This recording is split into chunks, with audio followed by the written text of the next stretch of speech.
Hi, it's me again with Corel Draw Tips and Tricks, and I think this is part 5, but another viewer subscriber suggested another way, and it really works. I'm going to make this one a little bit thicker, and I'm going to round the corners off,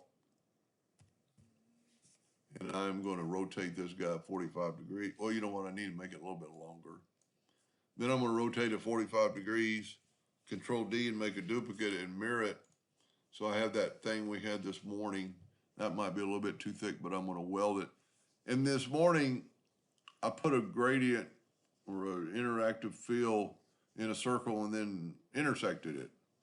With his suggestion, and it works, just take interactive fill to a fountain fill and to a conical fill,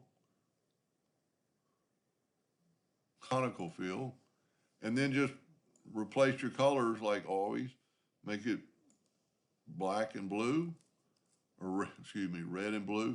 And then you can change the intensity and kind of see it on the fly what it's going to look like.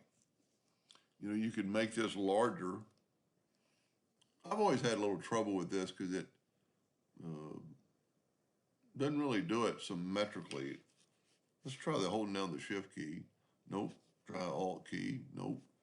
Control key. Nope. It's just going to be off a little bit of being a perfect circle. And maybe you need to do that first. But anyway, that does work, and that's exactly what we were. If you didn't watch the other videos, we were trying to get rid of the pattern in the middle where they actually crossed when I was doing them the first time. So I thank another viewer or subscriber for pointing that out also. Hope that helped. Thank you for watching.